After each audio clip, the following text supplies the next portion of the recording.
Hello friends, welcome to உண்மையும் பொய்மையும். நாம இன்னைக்கு பேசு பொருளா எடுக்கக்கூடிய விஷயம், கர்நாடக வனத்துறையினரால் தமிழகத்தை நம்ம பிறப்பிடம்னு அவங்க சொல்ல முடியாது, தமிழர்கள் 3 பேர் சுட்டுக் கொல்லப்பட்ட அந்த விஷயத்தை குறித்து தான் நாம் இன்னைக்கு பார்க்க போறோம். கர்நாடக மாநிலம் உங்களுக்கு எப்போ தெரியும், நம்மளோட வெஸ்டர்ன் காட்ஸ்ன்னு சொல்ற அந்த மேற்கு தொடர்ச்சி மலை வனப்பகுதியோட நமக்கு அவங்களுக்கு ஒரு எல்லை உண்டு. அதை ஒட்டி உள்ள அந்த சாம்ராஜ் நகர் பகுதியை சேர்ந்த 4 தமிழ் பூர்வீக மக்களுக்கு தான் கர்நாடக வனத்துறையினரால் இந்த கொடுமை இழைக்கப்பட்டிருக்கு. நீங்க பாத்தீங்கன்னா அந்த பகுதி மக்கள் 100 ஆண்டுகளுக்கு முன்னால மேட்டூர் அணை கெட்டும் போது அங்க இருந்து கெட்டபோது தெரியும், நிறைய கிராமங்கள் புலம்பு அவங்களுக்கு டிஸ்பிளேஸ் பண்ணப்படுவாங்க, அவங்க எல்லாம் வேற ஊர்ல போய் தங்க வைப்பாங்க. அப்படி மேட்டூர் பகுதியில இருந்து அந்த அணைக்காக இவர்கள் புலம்பெயர்ந்து இங்க கர்நாடகாவுக்கு இங்க தங்கி இருக்கிறாங்கிறதா இவங்களோட அங்க போனதற்கான வரலாறு. அப்ப என்ன சம்பவம் நடந்தது என்றால், இவர்கள் கர்நாடகாவில் தங்கி இருந்தாலும் இந்த 4 தமிழர்களே.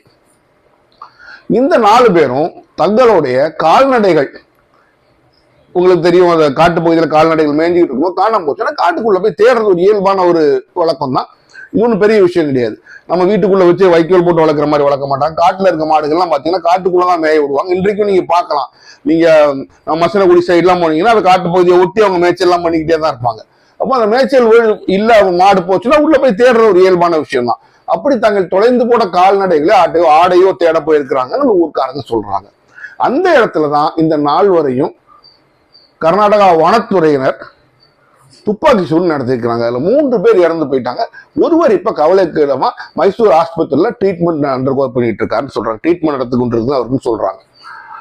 அப்போ இறந்து போனவர்கள்லாம் அந்தோனிசாமின்னு ஒருத்தர், ஜான் பீட்டர் என்பவர், ஜெபஸ்டின் டேவிட் குமார் என்ற இந்த 3 பேரும் இறந்து விட்டனர். 4வது மரிய மகிமை தாஸ்ங்கிறவர் இப்ப ட்ரீட்மெண்ட்டுக்கு போயிட்டு இருக்கு அவருக்கு அப்படின்னு சொல்றாங்க. இப்போ இது நம்ம எப்படி பார்க்கணும் அப்படின்னா, அந்த சம்பவம் இப்போ பெரிய அதிர்வலைகளை கர்நாடகாவில் மட்டுமில்ல தமிழ்நாட்டுல மிகப்பெரிய அதிர்வலையை ஏற்படுத்தி எல்லாருமே வன்மையா கண்டிக்கிறாங்க.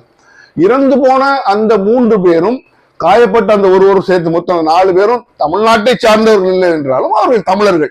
அவர்கள் அந்த இடத்துக்கு போகக்கூடிய காரணம் தமிழ்நாட்டில் வர்ற ப்ராஜெக்டுக்காக அவர்களே அந்த காலத்துல வெள்ளக்காரன் அவங்க அந்த புலம்பெயரை வச்சு அந்த இடத்துக்கு கொண்டு போயிருக்கான். ஆனால் 4 தமிழர்கள் எந்த விதமான மாற்று கருத்துமே கிடையாது.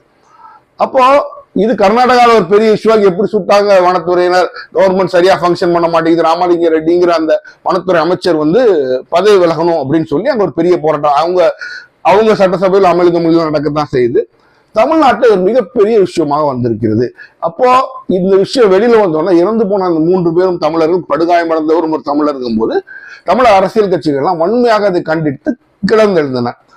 அது தமிழக சிஎம் விஜய் அவர்களும் ஒரு கண்டன நோட்டீஸ் அனுப்பி கண்டன குரல் எழுப்பியிருக்கிறார். இவங்க மேல ஒழுங்கா நடவடிக்கை எடுத்து தப்பு அப்படின்னு சொல்லி ஒரு வலுவான கண்டன பதிவு செஞ்சிருக்கிறார்.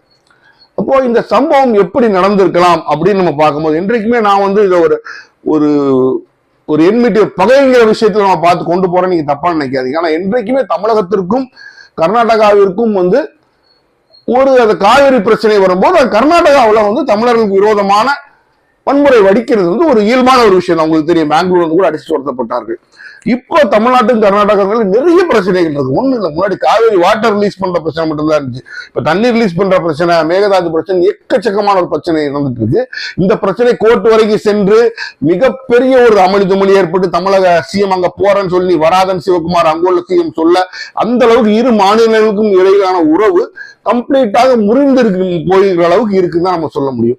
இந்த சூழ்நிலையில தான் தமிழகத்தை பூர்வீகமாக கொண்ட இந்த 4 மேலையும் வனத்துறை துப்பாக்கி சூடு நடத்திருக்கிறாங்க. 3 பேர் அதில் இறந்து போயிட்டாங்க. அப்ப இது இப்படித்தான் நம்ம பார்க்க முடியுமான்னா, இது இப்படி பார்க்க முடியும் அப்படின்னு நான் சொல்ல வரல. அப்ப வனத்துறை இதுக்கு என்ன எக்ஸாம்பிள் கொடுக்குறாங்க அப்படின்னா, என்ன அவங்க தங்க தரப்பு நியாயமா என்ன சொல்றாங்கன்னா, இவங்க 4 பேரும் மான் வேட்டையாட வந்தாங்க. மான் வேட்டையாட வந்தவங்க போது நாங்க போகும்போது எங்களையும் சுட்டாங்க, நாங்க திருப்பி சுட்டோம், தற்காப்புக்காக சுட்டோம். இதுல 3 பேர் இறந்து போயிட்டாங்க, ஒருத்தர் இப்போ உயிருக்கு போராடிக்கிட்டு இருக்காரு, ஹாஸ்பிட்டல்ல சேர்த்திருக்கோம் அப்படின்னு சொல்றாங்க. அப்போ இந்த இதுல எந்த சாத்தியக்கூறு நடந்திருக்க கூடும் அப்படின்னு நம்ம பார்க்கணும். என்றைக்குமே ஒரு விஷயத்த பார்க்கும்போது ஒரு ஹண்டிங் அப்படின்னு வேட்டை அப்படின்னு வரும்போது நீங்க பாத்தீங்கன்னா, வனத்துறைக்கு சம்பந்தம் இல்லாத நபர்கள் உள்ள பண்ணிட்டு போனாங்க அப்படின்னா அது நம்ம சொல்லலாம். சரி, இவங்க வெளியில எங்கேயோ இருந்து வர்றாங்க, இவங்களை குறித்து இந்த வனத்துறைக்கு தெரியாது, ஒரு தற்செயலாக ஒரு விபத்தாக அவங்க துப்பாக்கியை சுட்டுக்கலாம், திருப்பி சுட்டுக்கலாம்னு சொல்லலாம். ஆனா இந்த இறந்து போன நாவல்களும் அங்க உள்ளவங்களே தான் அப்படி பக்கத்திலேயே உள்ளவங்க தான் அப்படின்னு சொல்றாங்க. அப்ப வனத்துறையினர்களுக்கு இவங்களை பத்தி தெரிஞ்சிடும். நீங்க ஃபாரஸ்ட் டிபார்ட்மெண்ட்டுக்கு போனீங்கன்னா அந்த வட்டாரத்தில் இருக்க எல்லாத்தையும் கிட்டத்தட்ட உங்களுக்கு தெரியும். வெளியாட்கள் வர்றாங்கன்னா இவன் வெளியாளுங்கிறது உங்களுக்கு தெரியும். அப்போ இந்த 4 நபர்களும் கிட்டத்தட்ட அந்த பகுதியை சேர்ந்தவர்கள், தமிழர்களா இருந்தா அந்த பகுதியை சேர்ந்தவர்கள் போது வனத்துறையினர் கண்டிப்பா அதை தெரிஞ்சிருக்கும், தெரியாமல இருக்காது. அல்லது இந்த பகுதியை சேர்ந்தவர்கள் தெரிஞ்சிருக்கும். அப்படி இருக்கிற சூழ்நிலை அந்த 4 பேருக்கும் வனத்துறையினரும் தெரிஞ்சிருக்கும். அப்ப இவங்க அவங்களுக்கு சுட்டுக்கக்கூடிய ஒரு வாய்ப்பே கிடையாது. அதே மாதிரி வனத்துறையினரும் அந்த லோக்கல்ல இருக்கவங்க திருப்பி சுடக்கூடிய ஒரு வாய்ப்பே கிடையாது. அப்ப ஏன் இந்த சம்பவம் நடந்தது அப்படிங்கிறது மிகப்பெரிய ஒரு கேள்விக்குறியா இருக்கு. புரிஞ்சுக்கணும், என்கவுண்டர்ஸ் அப்படிங்கிறது போலீஸ் பண்ணுவாங்க. போலீஸ் பண்ற என்கவுண்டர்ஸ் அது வேற, அது ஒரு சூழ்நிலைனால அதுவும் அரசியல், அதுவும் நீங்க புரிஞ்சுக்கிட்டீங்கன்னா டபால் நடக்கிறது இல்ல, அதற்கும் செய்யலாம் அப்படின்னு மேல இடத்துல உத்தரவு வந்தா தான் என்கவுண்டர் பண்ணுவாங்க. அப்போ இந்த என்கவுண்டர் இது 3 பேர் இறந்து போயிருக்காங்களே. அப்போ போலீஸ் தரப்புல உயிர் சேதம் இருந்துச்சா, வனத்துறை தரப்புல எந்த உயிர் சேதம் இருந்த மாதிரி இல்ல. போலீஸ் ஆச்சு ஷூட் பண்ணி ரொம்ப ட்ரைனிங் வச்சிருப்பாங்கன்னு சொல்லலாம். வனத்துறை பெர்ஃபெக்டா 3 பேரை கொண்டு இவங்களுக்கு உயிர் சேதம் இருக்கிற மாதிரி சொல்லல. அப்போ இது நடந்தது ஒரு என்கவுண்டரா இருக்க ஒரு மிகப்பெரிய ஒரு வாய்ப்பு இருக்கு. இப்போ இது என்கவுண்டராக இருக்கும் பட்சத்தில் வனத்துறையினர் ஒரு தைரியமா ஒரு 4 பேர் சொல்றாங்க அப்படின்னா அதுக்கு உத்தரவு மேல இருந்து வரணும். போலீஸ்காரங்களுக்காச்சு அவங்க அதிகாரிகள் இருந்து வந்தா பரவாயில்ல, போதும் மேல அதிகாரி சொல்லிட்டாங்க செஞ்சுட்டேன்னு போயிடலாம். வனத்துறை அதிகாரிகள் கிடையாது. ஏன்னா சுடுறதுக்குள்ள உரிமை உங்களுக்கு கிடையவே கிடையாது.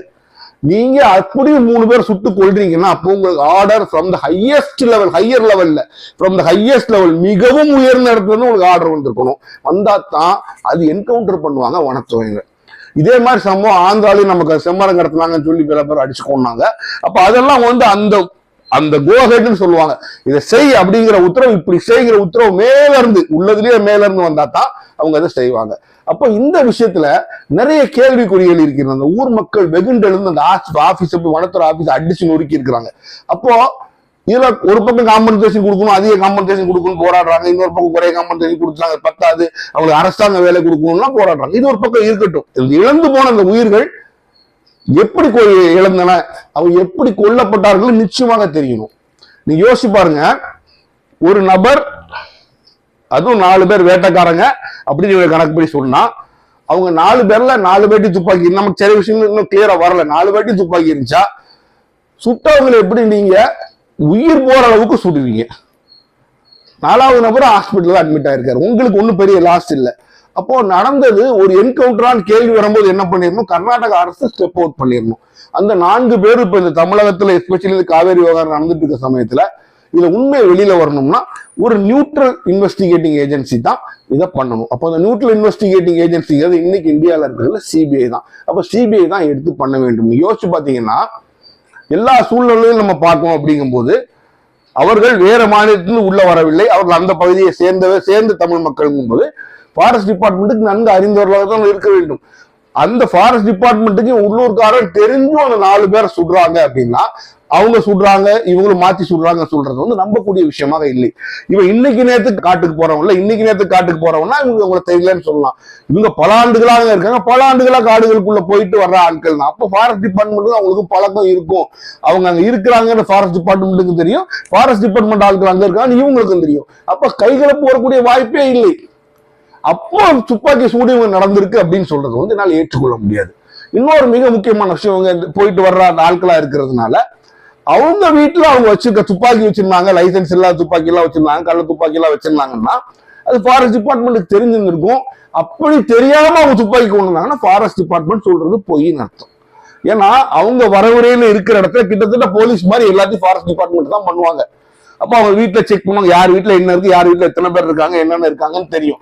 அதை மீறி அவங்க தப்பான ஆயுதங்கள் வச்சிருந்தாங்க, போலீஸ்ட சொல்லி அவங்க நடவடிக்கை எடுத்திருந்திருக்கும். அப்படியே நடவடிக்கை எடுத்திருந்திருக்காங்களா, இதுக்கு முன்னால கம்ப்ளைண்ட் கொடுத்திருக்காங்களா, இல்ல போலீஸ் ஹையர் இடத்துல இருந்து உத்தரவு இவங்களுக்கு வந்திருக்க இன்ஃபர்மேஷன் இந்த மாதிரி அவங்க துப்பாக்கி எல்லாம் வச்சிருக்காங்க, அவங்க துப்பாக்கி வச்சு வேட்டையாட போறாங்க, எப்படி இந்த சம்பவம் நடந்ததுங்கிறத விவரிக்க வேண்டிய கடமையும் கட்டாயமும் இப்போதைக்கு காவல்துறைக்கு தான் இருக்கு. இப்போ இவ்வளவு நடந்துருச்சு, 3 உயிர்கள் பலியாகிவிட்டன, ஒருத்தர் உயிர் ஊசலாடிக்கிட்டு இருக்கு. அப்படிங்கிற பட்சத்தில் கர்நாடக அரசு என்ன செய்ய வேண்டும்? இது இந்த காவேரி பிரச்சனை நடக்கும்போது தான் ஒவ்வொரு தமிழர்கள் உயிர் போறதோ வன்முறை நடக்கிறதோ கர்நாடகாவில் ஒரு என்றைக்குமே தொடர் கதையாகவே ஆகி போச்சு அப்படின்னு நம்ம சொல்லக்கூடிய அளவுக்கு தான் இன்றைக்கு இருக்கு. அப்ப இந்த சூழ்நிலையில ஒரே வழி சிபிஐ இன்வெஸ்டிகேஷன் தான். இன்னைக்கு பாருங்க அந்த தீர்மானம் கொண்டு வராங்க, எல்லாரும் பேசுறாங்க, மானங்கட்ட அறிவிழந்த மானங்கட்ட வெக்கம் சூடு சொன்ன காங்கிரஸுக்கும் இருந்துச்சு பொம்பளை பேசுது. தாரகை கத்பட்டி எம்எல்ஏ பேசுது, என்ன சொல்லுது அந்தம்மா?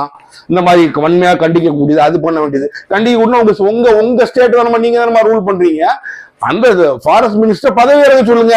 அதை பண்ண மாட்டீங்க. அங்க ஒரு நக்கு இங்க ஒரு நக்கு, இப்படி கேவலமா நாய் மாதிரி நக்கி பொழைக்கிறது தான் அந்த சென்ட்ரல் பார்ட்டிஸோட வேலை.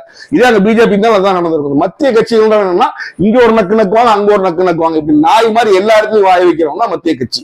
அதை இன்னைக்கு காங்கிரஸ் நிரூபிச்சிருச்சு. அப்ப இதுல சரியான முறை என்னவாக இருக்கும்? நீங்களே மக்கள் நடுநிலைமையா இருந்து யோசிச்சு பாருங்க. காவிரி விஷயம் பிளஸ் வனத்துறை என்கவுண்டர் பண்ற அளவுக்கு அங்க என்ன நடந்துச்சு, இதெல்லாம் ஒரு மிகப்பெரிய கேள்வி. ஒருத்தர்ல 3 பேர் இறந்து போயிருக்காங்க. வனத்துறையில யாரும் இறந்து போன மாதிரி தெரியல. அப்போ இதை யார் விசாரிக்கணும்?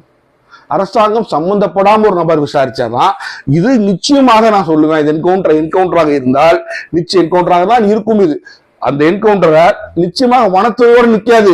வனத்துறை சுட்டு ஒருத்தரை கொள்ளுதுன்னா மிக ஹையர் அப்ல இருந்து தான் உங்களுக்கு உத்தரவு வந்திருக்கணும். சும்மா போலீஸ்காரன் என்கவுண்டர் பண்றதுக்கு அவங்க 1000 யோசிப்பாங்க. அவங்களுக்கு அந்த துப்பாக்கி வச்சிருக்க உரிமை உண்டு. மனிதர்களோட அடிக்கிறதுக்கோ மனிதர்களை மெட்டுறதுக்கோ உரிமை உள்ள டிபார்ட்மெண்ட் போலீஸ். வனத்துறை அப்படி கிடையாது.